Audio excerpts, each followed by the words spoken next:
In our days, it is not difficult to see that Europe is facing great challenges. The fall of America is being foretold by American writers and wise citizens. It is full of corruption. I remember reading an article years ago how a senator, while speaking on the podium about the obvious decay of the American youth, he fainted. He was overcome by the pain and the agony while contemplating on the self-destruction of his country's youth. We could easily say that today this corruption is threatening the fall of the entire world. East and West has adopted the element of immorality and corruption. Humanity is beginning to rot to the core, preparing itself to be conquered by the Antichrist. What are the obvious criteria that specify the fall of nations such as the old Babylon and Rome? Atheism and immorality. The laws of the meaning of ethics caused by the abundance of luxury. Here is the criterion of decadence. The merchants of the earth have become rich through the abundance of the luxury of Babylon the Great, the harlot. The words abundant luxury are used to translate the word strinus, a very rare and difficult word of the New Testament Greek. This word most accurately expresses the state of today's humanity. It refers to the arrogance of lifestyle, to luxury, to abundance of material goods, and to the waste of God's resources. A second meaning to the word strinos refers to drunkenness from sexual immorality, lust of the flesh, hedonism, gratification, a burning desire to gratify the lower instincts of the flesh. This word is used in the beautiful hymn of Cassiani, the hymnographer, on Holy Tuesday night about the harlot who came to Christ full of repentance. And I believe St. Paul uses the same word when he writes to the Corinthians about the widows. The young widows need to remarry because when this strinos takes place, when they fall captive to the lower instincts, then it is best for them to be married than to be by themselves. And of course, having been unable to control themselves, then sinful desires take over. So the elements that determine the fall of all nations are running rampant in today's international community. Atheism, immorality, the absence of all ethics, and the general drunkenness, the need to consume, the drunkenness to consume everything in sight.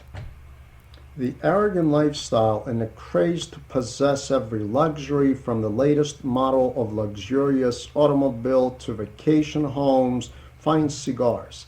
The constant need to spend, to taste, to feel, and purchase and discard. The age of consumerism, abundant goods and services, pre-announces the fall of today's world communities. The voice of the angel who called out, "Fallen, fallen is Babylon the Great," is once again a prophetic aorist indicating that it is in the process of falling. The prophecy foresaw its fall more than 3 centuries prior to its destruction by Ulrich and other northern Germanic and Frankish tribes during 410 AD. This will be the lot of every Babylon Rome in history who takes a stand against God and his kingdom. The fall of Babylon-Rome does not simply empty it from its once brisk activities, but it makes it a dwelling place of demons, a prison for every foul spirit, and a cage for every legally unclean, flesh-eating, and hated bird, according to the text. It was the perception of Judaic tradition that a deserted place or a wilderness were the dwelling places of evil spirits. Initially, the text wants to point out that the city would face such destruction that it would be rendered uninhabitable, much like a ghost town. This is precisely what happened to ancient Babylon, the original prototype, the ancient city of Mesopotamia and modern day Iraq. Its king Nebuchadnezzar made her a legendary city, one of the wonders of the ancient world, a great and mighty empire. In reality, the ancient Babylon serves as a type, as a model of every city that emulates her misconduct. The ancient Babylon became a dwelling place of every unclean spirit. Now, this can bring up the question regarding many archaeological sites. We have many ancient cities, many ancient sites who were deserted and covered over by different landscapes and civilizations. We can hardly ever even pinpoint the exact location of some of these ancient cities. Are these places necessarily the dwelling place of demons?